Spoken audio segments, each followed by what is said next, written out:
Bienvenidos al Chisme del Fitness, soy Andy Llanes y lo que vas a encontrar en este espacio son verdades del fitness, nutrición, técnica, mentalidad, motivación, experiencias personales y algunos capítulos especiales acompañada de gente increíble que tiene mucho que compartir.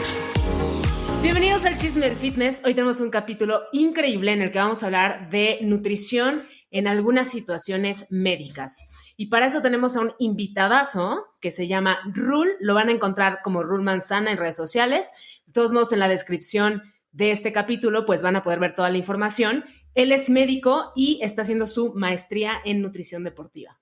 Y pues esto me fascina porque yo les he platicado mucho sobre cuando tienes una asesoría, no es lo mismo ir con un nutriólogo que hace deporte que con un nutriólogo clínico, porque sí cambian un poquito los enfoques y creo que esta combinación que tiene Rul está increíble entre la medicina y entre que eres nutriólogo deportivo, pues a mí me fascina, me encanta tenerte en el chisme del fitness y pues más que bienvenido. ¿Cómo estás? Súper bien, Andy. De verdad, muchas gracias por invitarme. Y sí, justo lo que dices, es muy diferente el punto de vista de un nutriólogo clínico a un nutriólogo deportivo. Lo vas aprendiendo con el paso del tiempo.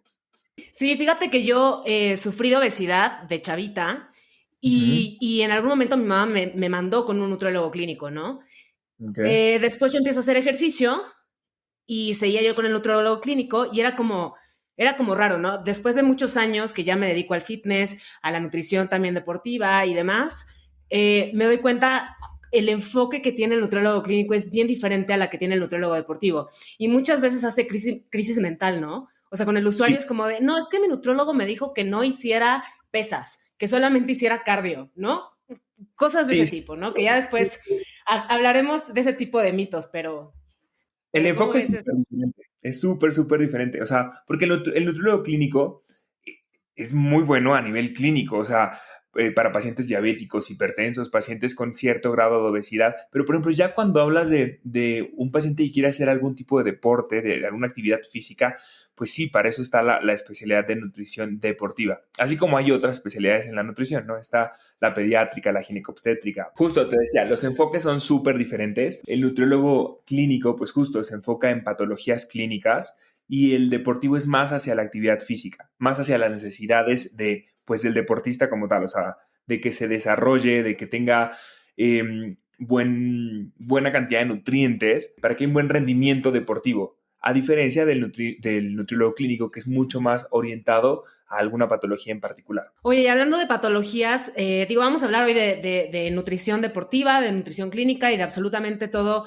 acerca de cuestiones específicas, porque hay algo muy importante que se llama bioindividualidad, en la cual Ujú. cada persona requiere cuestiones diferentes, ¿no? O recetas diferentes, por decirlo de alguna forma, o plan de acción diferente.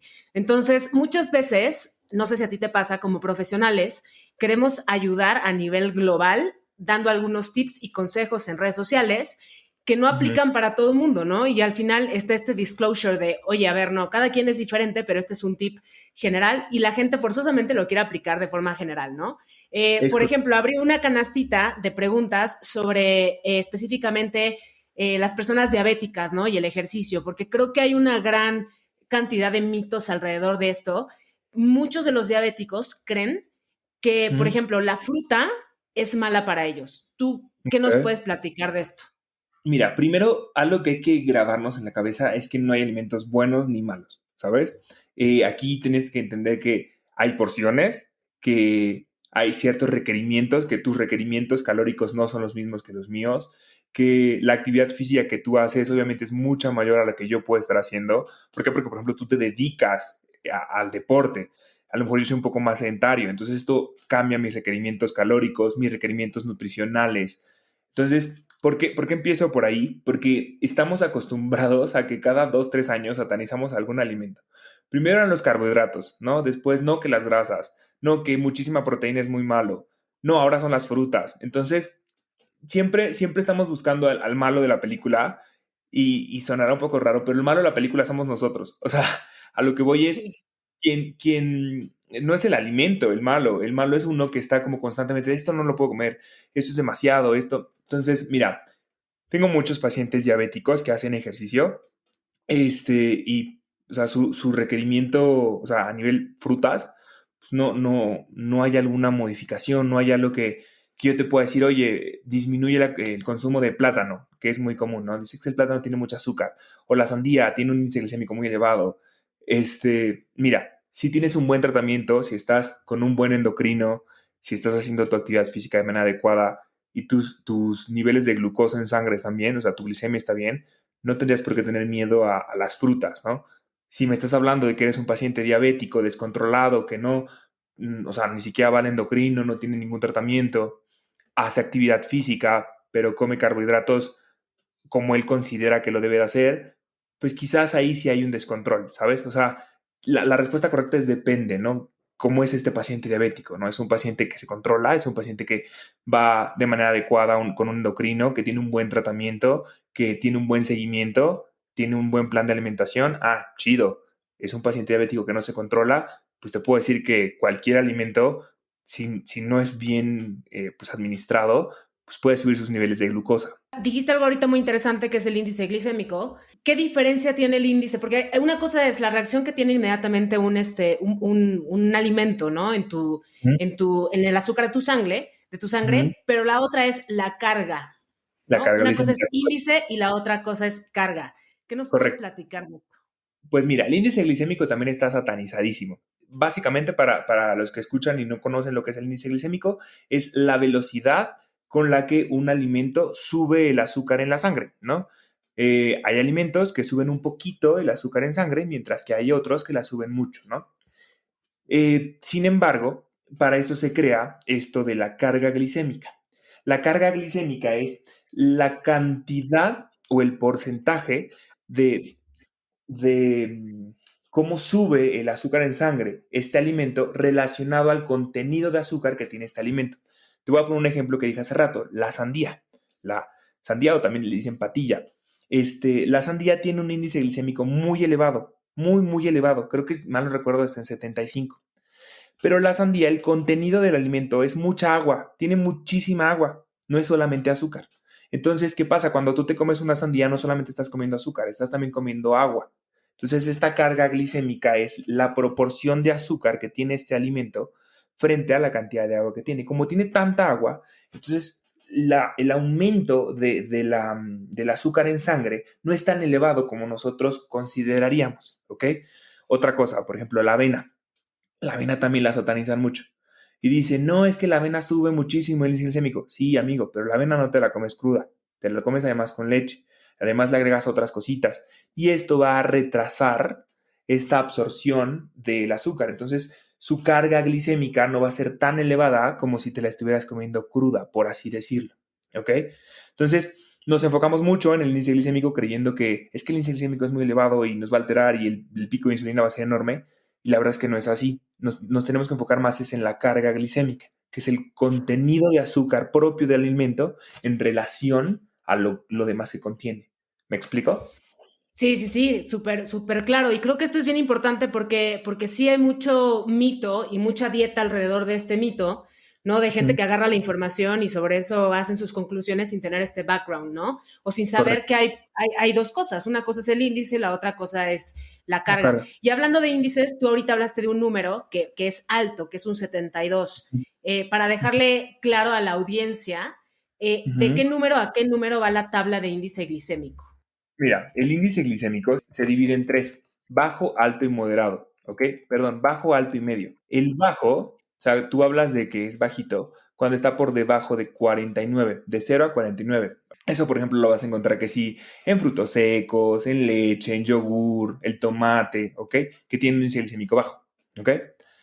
Otro, por ejemplo, es el medio. Este va del 69 al 50, ¿ok? Y después está el alto. El alto, por lo general, lo tienen las frutas. Pero vuelvo y te repito, el problema no es fijarte en el índice glicémico, sino en la carga. La gran mayoría de frutas tienen gran contenido además de carbohidratos simples, también tienen agua, tienen fibra, tienen otros elementos que van a retrasar la absorción del azúcar. Esto te lo repito, es bajo, medio y alto. El bajo va de 0 a 49, el medio es de 50 a 69 y por encima de 70 ya es alto. Y alrededor de la nutrición deportiva, por ejemplo, porque yo creo que de todas las variables que existen en la nutrición, en el ejercicio, en absolutamente todo, para mí son cartas que hay que jugar de forma inteligente, ¿no? Como yo lo he Ujú. platicado mucho, por ejemplo, el cardio, me dicen, ¿el cardio es bueno o malo? Pues, o sea, no es malo, si en exceso podrá ser malo, pero si lo Ujú. metes en una receta, ¿no? O en un plan de acción de forma inmediata, entonces es una carta que no vas a poder utilizar después, ¿no? Entonces, Ujú. hablando de índice glicémico, o sea, de la reacción que un alimento tiene en la sangre, en el azúcar de la sangre, ¿cómo podríamos sacarle ventaja al índice glicémico alrededor de un entrenamiento, por ejemplo? Ok, mira, se recomienda que los pacientes que son, bueno, más allá de los diabéticos o en general los diabéticos, o sea, es que depende. Es, No, en general, esto es como para todas las personas que hacen deporte o hacen entrenamiento, ejercicio y quieren tener resultados o quieren aprovechar las variables de los alimentos para poder tener una mejor reacción a nivel de síntesis. Ok, perfecto. Mira, se recomienda que al menos una hora antes de hacer cualquier tipo de actividad física, sobre todo actividades que son extenuantes, mayores de 90 minutos, se ingiera algún tipo de carbohidratos, sobre todo carbohidratos simples, ¿ok? Simples no me refiero a ultraprocesados, o sea, no chocolatitos, no panditas, ¿no? Sino un carbohidrato como una fruta, por ejemplo, ¿ok? O un cereal, puede ser arroz, puede ser pasta. ¿Por qué? Porque los carbohidratos, a pesar de que los satanizamos mucho, son la principal fuente de energía del organismo. Entonces, si yo le aporto al organismo una cantidad adecuada de energía antes de hacer cualquier tipo de actividad física, mi rendimiento va a ser muchísimo mejor. Este, por ejemplo, te pongo un ejemplo de algunos atletas. Es muy común, sobre todo en el culturismo, cuando los atletas empiezan este periodo de déficit calórico, mal llevado a veces, les restringen mucho los carbohidratos y entonces empiezan a quejar porque es que ya no cargo lo mismo, ya me canso más, ya. Entonces, justo a veces ni siquiera es necesario restringir tanto los carbohidratos porque afectas el rendimiento del deportista. Entonces, lo mejor que puedes hacer es sí hacer un déficit calórico a expensas de grasas, a expensas de proteínas quizás, pero no tocar tanto las proteínas. ¿Por qué? Porque me afectas perdón, los carbohidratos, porque me afectas el rendimiento como tal. Entonces, consejo, pues una hora antes al menos algo de carbohidratos es muy buena idea. Justo yo es lo que generalmente hago en recomendaciones, que cuando estás en un déficit calórico, o sea, estás buscando cambiar tu composición corporal, haciendo que tu grasa baje y manteniendo tu masa muscular, yo les digo que los carbohidratos que tienen, uno, que no eliminen macronutrientes y dos, Ujú. que los carbohidratos que tienen los pongan alrededor de su entrenamiento, o sea, antes y después, ¿no? Eso es lo que yo comento. Y fíjate, qué chistoso y qué bueno que estamos hablando de estos temas porque por ahí hay mucha gente que empodera mucho al ayuno intermitente, ¿no? Y que dice, es que es Ujú. mejor entrenar en ayuno. Y es cuando Ujú. dices, es que es mejor para quién. Como tú lo Es correcto. dices, si quieres evolucionar y si quieres progresar y si quieres readaptar tu cuerpo, tienes que entrenar más fuerte. Y para entrenar más fuerte necesitas energía, necesitas combustible para poder entonces sí entrenar más fuerte y no nada más sentir que estás entrenando más fuerte porque estás acabado, agotado, sin combustible. Es Entonces, correcto. creo que aquí es donde se tumban varias cuestiones acerca de algunas metodologías que por supuesto para cuestiones clínicas me parece que el ayuno se utiliza muchísimo, ¿no? Cuestiones específicamente clínicas, de nutrición clínica creo que se utiliza mucho, ya nos contarás. Sí. Y también el ayuno intermitente y también la cetosis, ¿no? Creo que son dietas que se enfocan mucho a patologías porque son o ayudan a la parte, son antiinflamatorias, por decirlo de alguna forma, pero no Ujú. quiere decir que las demás dietas estén mal, Es ¿no? ¿Qué correcto. opinas? Es correcto. O sea, mira, voy pasito a pasito, porque tocaste muchos puntos bastante interesantes. Primero, te platico un poco del ayuno intermitente y de las dietas cetogénicas. La dieta cetogénica se hizo para los pacientes epilépticos. Se dio, o sea, varios estudios se empezaron a dar cuenta que el consumo excesivo de carbohidratos y cuando tenías una dieta más rica en grasas en relación a los carbohidratos, la epilepsia que parecían estos pacientes disminuía. Obviamente, al haber una restricción calórica porque no había carbohidratos y no estaban bien calculadas tampoco las dietas porque estaban como muy orientadas a un gran consumo de grasas, este, empezaron a bajar de peso los pacientes y disminuían peso. Y esto se adaptó, justo se agarró como esta tendencia nutricional, ¿sabes? A la gente para que bajara de peso. Personalmente, y tengo muchos colegas que no mandan dietas cetogénicas, porque es una dieta que no es sostenible en el tiempo. Y más, por ejemplo, para el mexicano que le encanta la tortilla, que le encanta el arroz y que nos encanta comer carbohidratos y que no es tan mal, ¿sabes?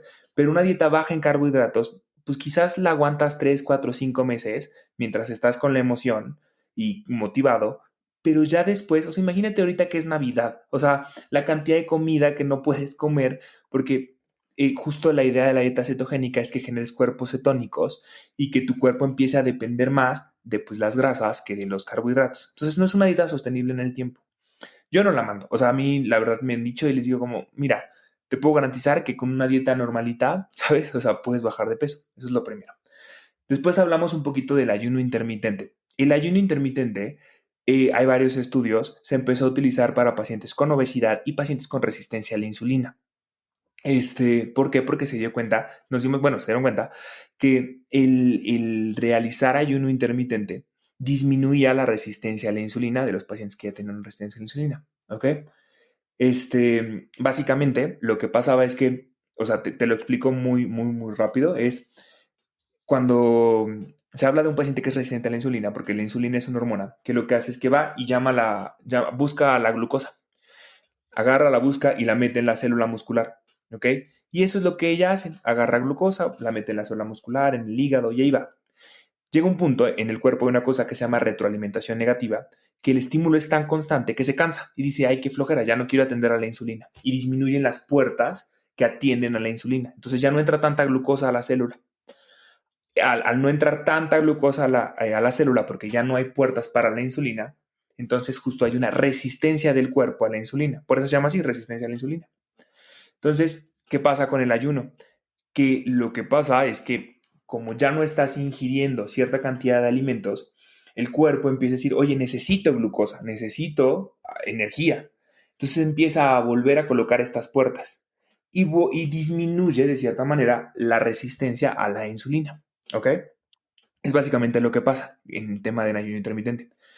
Ahora, ¿qué pasa con el ayuno intermitente? Que mucha gente lo cree que lo está haciendo bien porque en realidad está saltándose comidas. ¿Qué es el ayuno? Básicamente es la restricción periódica y programada de la alimentación, ¿ok? Por un tiempo determinado. Entonces, pon tú que tú normalmente desayunas, comes y cenas, entonces ahora solo vas a comer y cenar.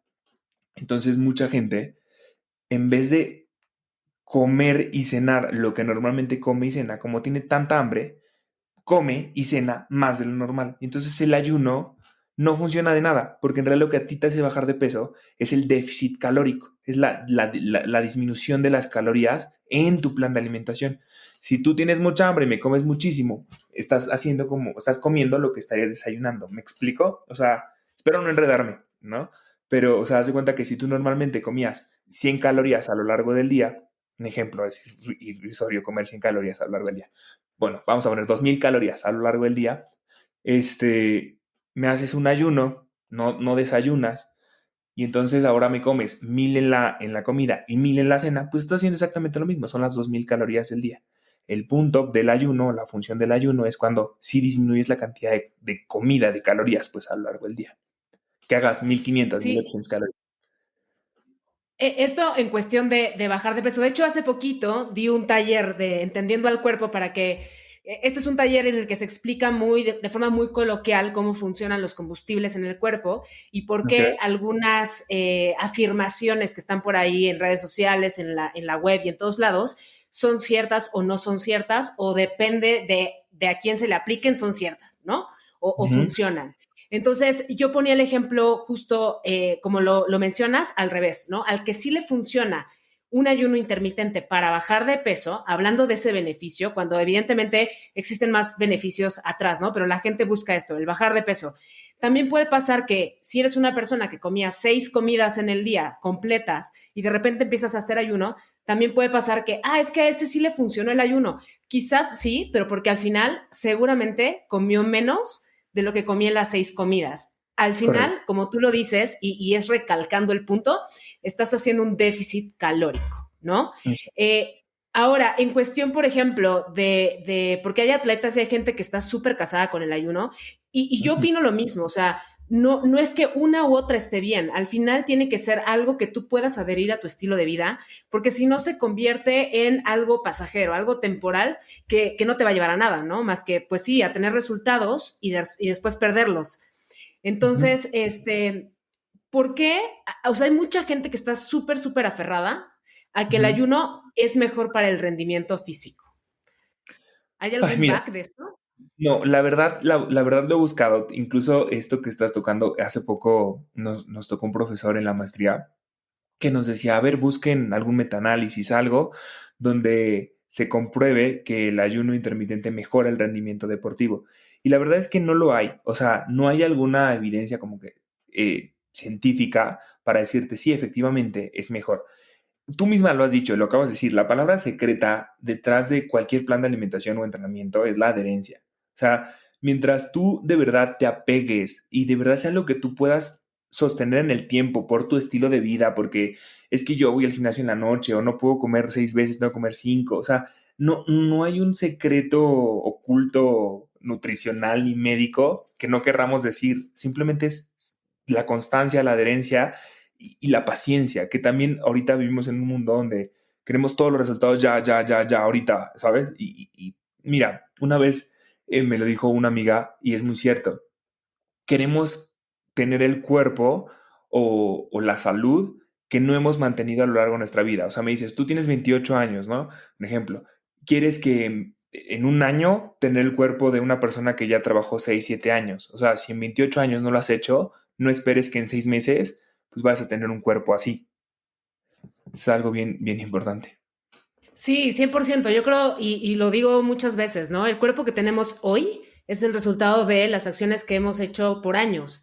Y Correcto. muchas veces creo que también es una cuestión de los profesionales que no nos dan un panorama, ¿no? Como por ejemplo, el hecho de empezar una dieta y entender que un nutriólogo te va a poner el número de calorías de una fórmula que saca a partir de tus datos, ¿no? Pero al final es una fórmula, al final cada cuerpo es diferente. Lo que quiere decir que si tú no sigues esa dieta como debe de ser y esperas las primeras semanas, que yo les digo, las semanas de diagnóstico, ¿no? O sea, para ver hacia dónde se mueve la aguja, subiste, te mantuviste o bajaste. Porque en esas semanas, o yo creo que esas semanas son cruciales para poder entender hacia dónde está tu cuerpo y hacia dónde hay que moverse.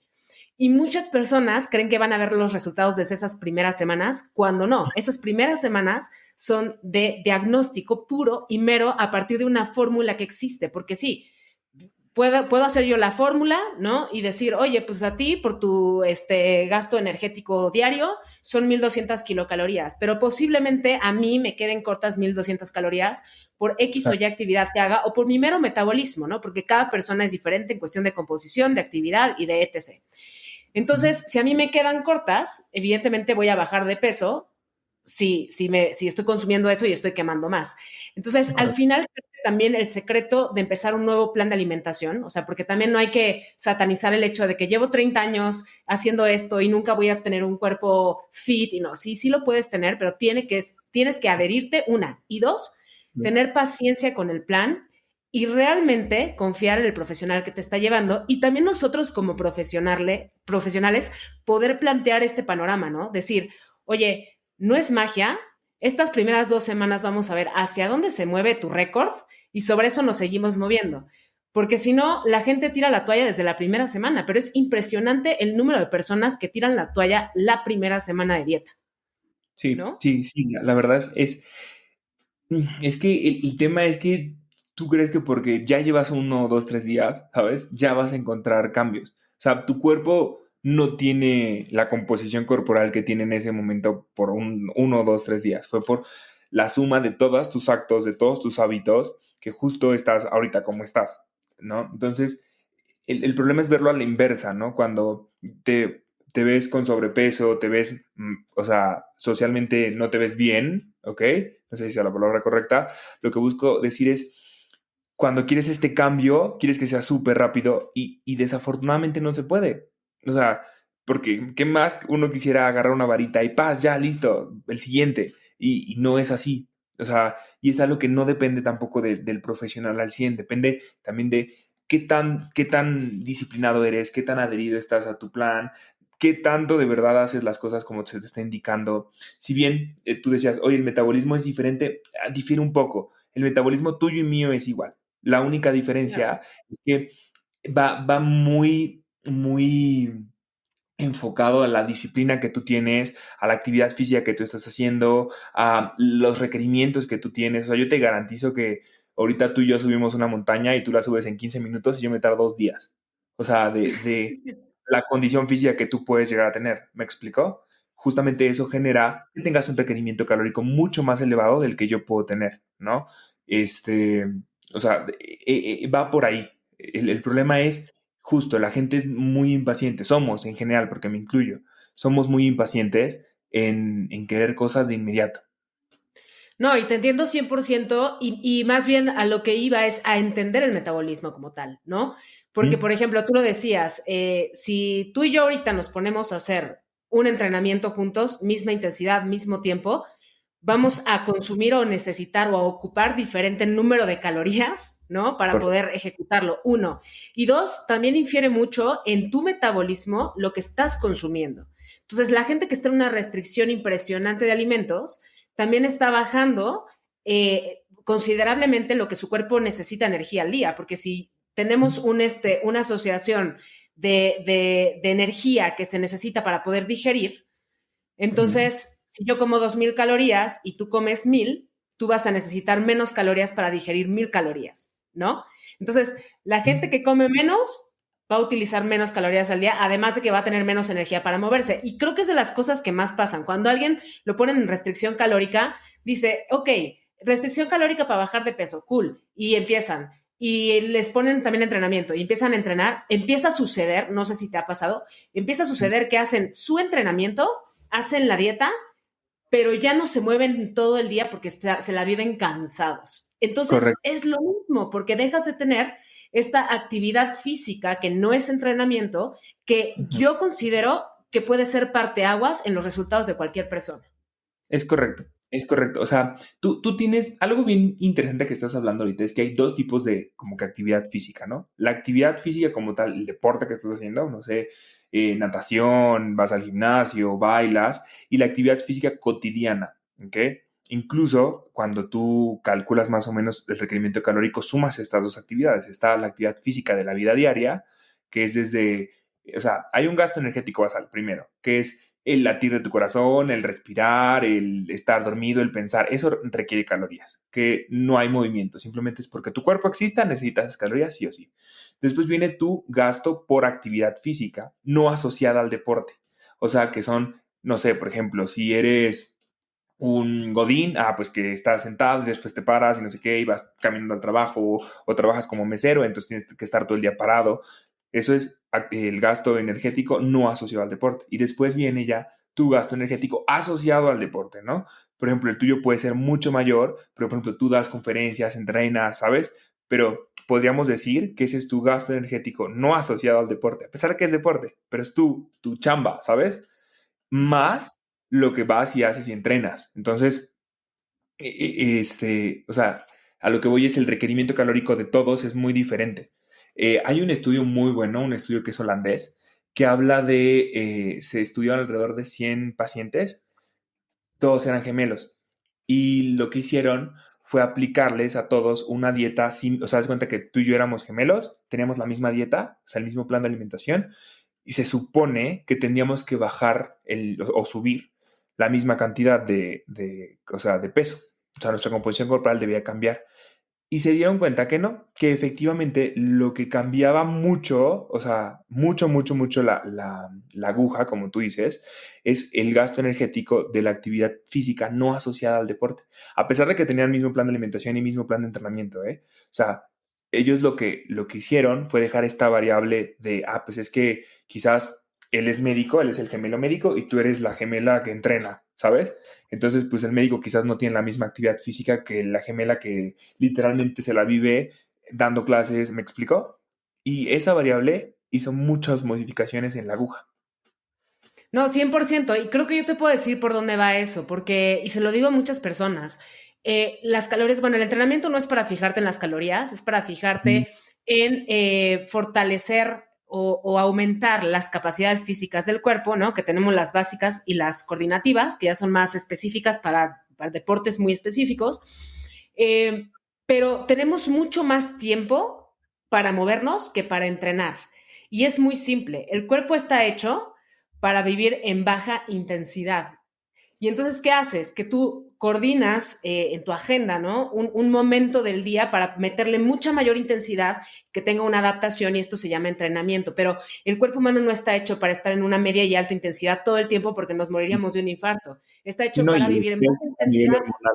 Sí, claro. Sí, claro, totalmente. Y son los burnouts, ¿no? Que bueno, yo creo que eso lo haremos en otro capítulo, los burnouts, pero el cuerpo está hecho para vivir en baja intensidad. Entonces, si tú durante todo el día te estás moviendo en la intensidad en la que está acostumbrado el cuerpo, evidentemente vas a utilizar más calorías como energía en ese lapso de tiempo. Y es simple, es por la duración, ¿no? O la Ujú. capacidad, ¿no? En un Correcto. entrenamiento no podrías estar, o sea, no me quiero imaginar ni siquiera 3 horas, bueno, sí, un maratón, que ya hice medio y acabé, o sea, mal porque Ok. no corro ni al baño, pero al final es un desgaste tremendo, ¿no? Entonces, Correcto. es mucho más importante, y yo enfatizo muchísimo, que la gente que empieza a hacer ejercicio empiecen a moverse más antes de agregar a su calendario un entrenamiento.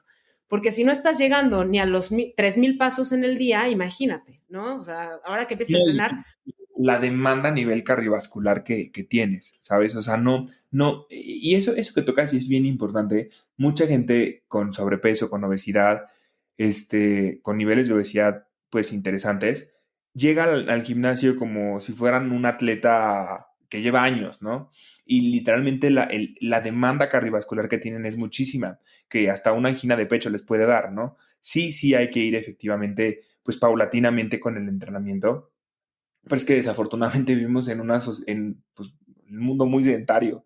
O sea, tú llegas y te levantas y estás acostado, ¿no? Vas a tu trabajo y te sientas. Vas a la tele para descansar y lo haces sentado. Vas en tu carro y vas sentado. O sea, siempre estás sentado, sentado, sentado, sentado. Y la gente no lo nota como no lo concientiza.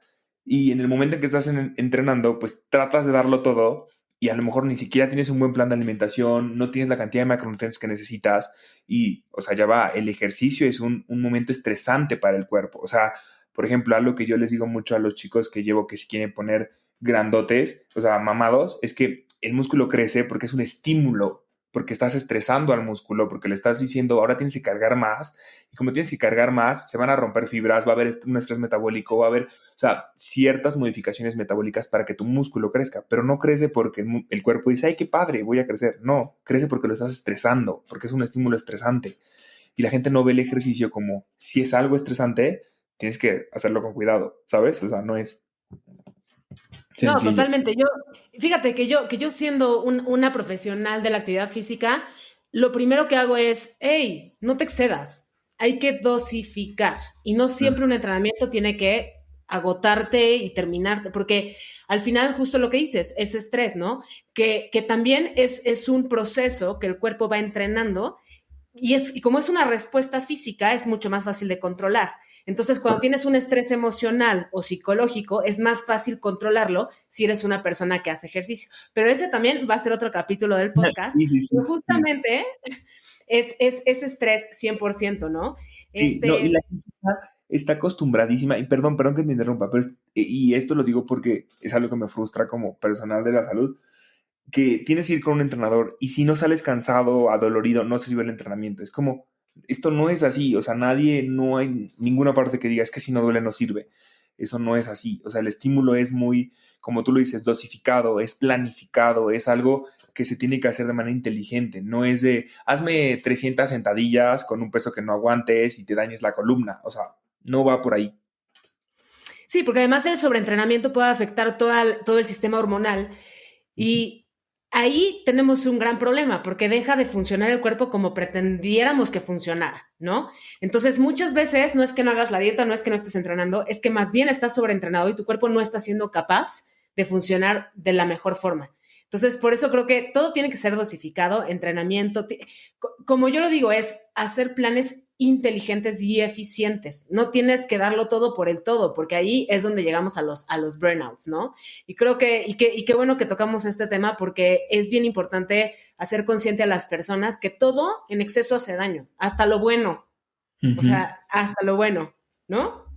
Sí, es que ese es el problema, que no hay bueno ni malo. El tema, lo repito, es la porción, o sea, la La dosificación del etiqueta. entrenamiento, la porción de la fruta, ¿sabes? Es el pedacito que estás haciendo. Porque el ejercicio no es bueno, pero tampoco es malo. O sea, si tú no haces ejercicio, pues vas a ir al lado malo, ¿sabes? Si haces mucho ejercicio, también vas a estar. O sea, si me explico, es este equilibrio. Sí.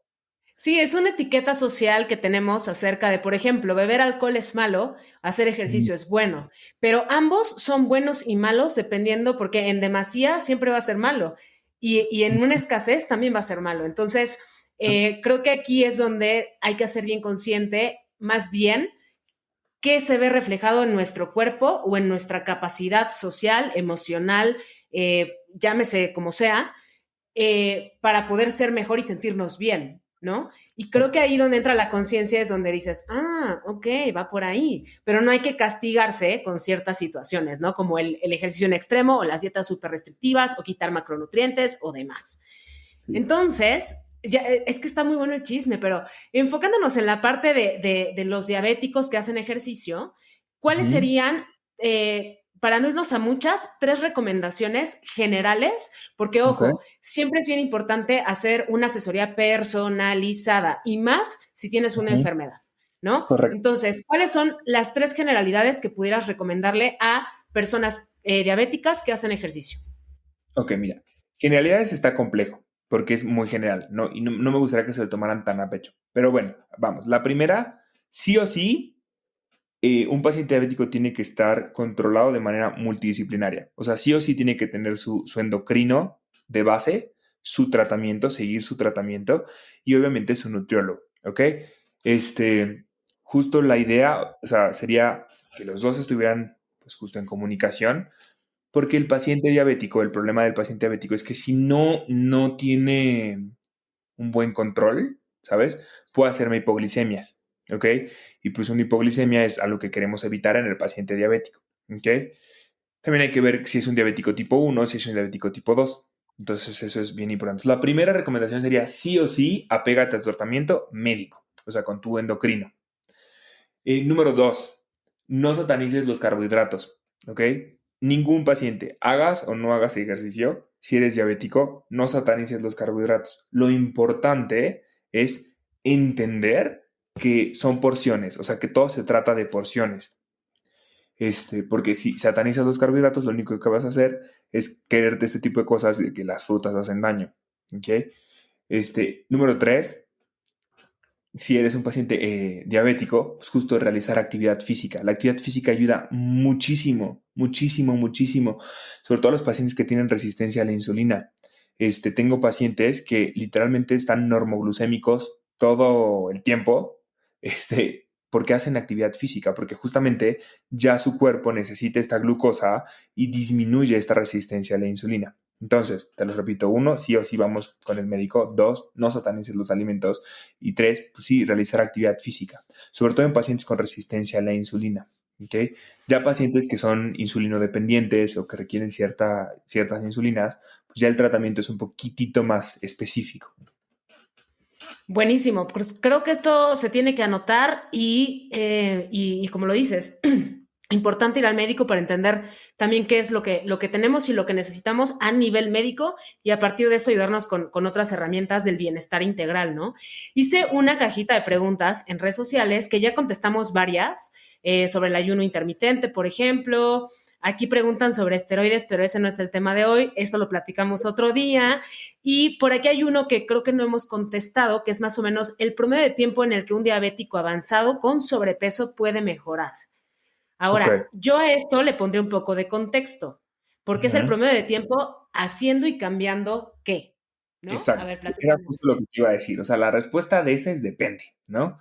Si eres un Ujú. paciente diabético, sedentario, que no hace ningún tipo de actividad física, pues te puedo firmar que va a estar muy cañón. O sea, el tema de la disminución de la resistencia a la insulina, ¿no? Porque sí necesitas el componente físico, o sea, sí necesitas realizar actividad física. Ahora, si tú me dices, oye, es un paciente que sigue su plan nutricional, que además tiene un buen tratamiento, por ejemplo, en este caso, un paciente que esté con metformina únicamente porque tiene resistencia a la insulina, y además es un paciente que está haciendo actividad física, muy probablemente, o sea, yo le apostaría, también depende del grado de sobrepeso, o sea, si me dices es sobrepeso X, o sea, no entra obesidad, o sea, a lo mejor unos 3 4 meses, 5 meses, que ya empecemos a ver resultados en tu perfil glicémico. No una disminución exacerbada de la resistencia a la insulina, pero sí ya vas a empezar a notar resultados. Quizás unos 6 7 meses haciendo actividad física con un buen plan de entrenamiento, pues literalmente tu resistencia a la insulina pueda disminuir, porque ya no habría este componente de sobrepeso. ¿Ok? Yo le apostaría a unos 6 7 meses. Y en la parte, por ejemplo, qué bueno que hablas sobre la diferencia entre sobrepeso y obesidad, porque sí son diferentes Correcto. condiciones, muy diferentes. Por ejemplo, si a mí me llega alguien con sobrepeso, podemos agregar un poco de actividad física, más allá de la actividad física que no es deporte, Ujú, eh, evidentemente de bajo impacto y poquito a poquito, pero si me llega una persona con obesidad, lo primero ujú, es una dieta, un déficit calórico, empezar a ujú. movernos más dentro de lo que se puede, porque si agregamos ejercicio físico, o sea, un entrenamiento, podemos estresar articulaciones y demás que ya están sobrecargadas, por ejemplo, ¿no? Entonces, si nuestro paciente fuera diabético y además tiene obesidad, no sobrepeso, o sea, estoy hablando de obesidad, Ujú. eh, ¿qué sería primero? Llevarla Uno, con ir al calma. médico, Uno ir al médico, o sea, llevarla bueno, con calma. o sea, es que hasta lo que voy, porque si me dices sobrepeso, pues digo, chido, entonces vamos a hacer actividad física. O sea, yo, por ejemplo, a muchos de mis pacientes les pido una química, o sea, trato de ver su perfil lipídico al menos, ¿no? ¿Por qué? Porque no sé cómo está su perfil lipídico, no sé cómo están los niveles de lipoproteínas de baja y alta de densidad, no sé cómo están sus triglicéridos, ¿ok? Sus apolipoproteínas, o sea, hay varias cositas que hay que checar, ¿no? En un paciente con sobrepeso esperas no ver un perfil lipídico tan alterado, pero en un paciente con obesidad, que ya es una enfermedad, que es una enfermedad multifactorial y no, o sea, que sí hay que llevarse con cuidado. Y esto lo digo porque muchos pacientes con obesidad, por ejemplo, hace poco me pasó en el gimnasio, que un paciente empezó a presentar una angina de pecho. El paciente llegó al gimnasio, llega con el entrenador le dice, bueno, vamos a empezar con 40 minutos de cardio, ¿no? Ya sabes que siempre empezamos con 40 minutos de cardio, no sé por qué. Pero bueno, empieza con esto, lo pone a una velocidad exagerada, yo estoy entrenando de mi lado, y de repente el paciente empieza a tener dolor en el pecho. Entonces yo le digo, oye, ajá, pero ¿te está checando algún médico o algo? No. Llegó el entrenador, me dijo que hiciera esto, no, pues ya va, párale, ¿sabes? Porque entonces significa que muy probablemente ya tienes un proceso de aterosclerosis, de que ya hay algo que hay que mejorar a nivel cardiovascular. Entonces, primero es llévatela con calma, ¿ok? Para no hacerme, no enlongarme más. Es uno, llévatela con calma si eres un paciente con obesidad. Sí o sí, tienes que ir con un endocrino, ¿ok? O con algún médico, o sea, un médico internista, para que justo te cheque cómo están tus valores, tu perfil lipídico con tu nutriólogo y ir dosificando y planificando el entrenamiento, porque un paciente con obesidad no debe de llegar, o sea, literalmente a una intensidad que pueda exceder lo que ahorita su corazoncito no puede tolerar y también sus articulaciones.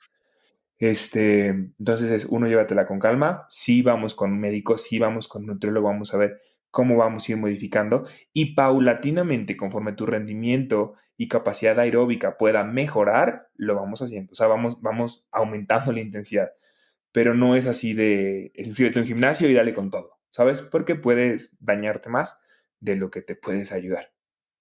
Sí, totalmente. Creo que necesita una adaptación, ¿no? Como todos, pero es una adaptación especial. Entonces, creo que en conclusión es una enfermedad con la cual se puede vivir bien además, pero sí es importante ir con profesionales que sepan guiarte y Correcto. que sepan ajustar dosis de absolutamente todo para que en tu dosis integral de todo, de sueño, de medicamentos, de alimentación, de absolutamente todo, te encuentres pues en bienestar, ¿no? Que creo que es lo más importante.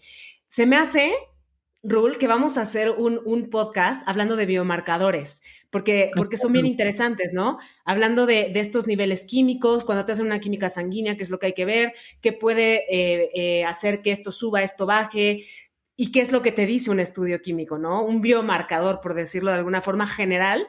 Creo que sería un capítulo muy interesante. Entonces, aquí abiertamente en el podcast, voy a abrir una encuesta en el podcast para que me lo compartan. Creo que sería un tema bien interesante que pudiéramos hacer ahorita que hablaste un poquito de ellos. Evidentemente, para un siguiente capítulo. Y creo que hablamos de todos los temas, nos aclaraste un chorro de cuestiones. ¿Cómo te encontramos en redes sociales? Como Rul Manzana, ¿cierto? Rul Manzana. O sea, es Raúl sin la A, Rul Manzana. En todas partes. Increíble. De todos modos, vamos a dejar tus redes sociales en el podcast, en este capítulo, para que te encuentren, te busquen, te pregunten un chorro de cosas. Claro que sí. Y sobre todo vayan a consulta con él, por favor. Y pues nada, Rul, muchísimas gracias por este tiempo que nos compartiste toda la información, por compartir tu conocimiento, que creo que es de las cosas pues más interesantes y más padres que podemos hacer como profesionales de cualquier área, no nada más de profesionales de la salud, de cualquier área está padre compartir lo que sabemos y hacer mejor al que está al lado, enfrente, donde sea. Entonces, te agradezco mucho este tiempo, gracias por todos tus conocimientos y pues hay que armar la pachanga para el siguiente capítulo. Claro que sí. Al contrario, mil gracias, Andy. Eres un sol. Y yo encantado, con muchísimo gusto. De verdad me gusta mucho esto de compartir información. Creo que es algo que necesitamos y qué padre que haya profesionales como tú que de verdad buscan que la gente de verdad aprenda. Porque vivimos en un mundo donde hay demasiada información y no toda es tan cierta. Totalmente. Pues vamos entonces a darle al chisme del fitness. Y bueno, los que nos están escuchando, audiencia maravillosa. Como ven, los capítulos están siendo mucho más recurrentes. Así es que esperen las siguientes temáticas y también en redes sociales compártanos de qué quieren escuchar los capítulos en el chisme del fitness. Muchísimas gracias.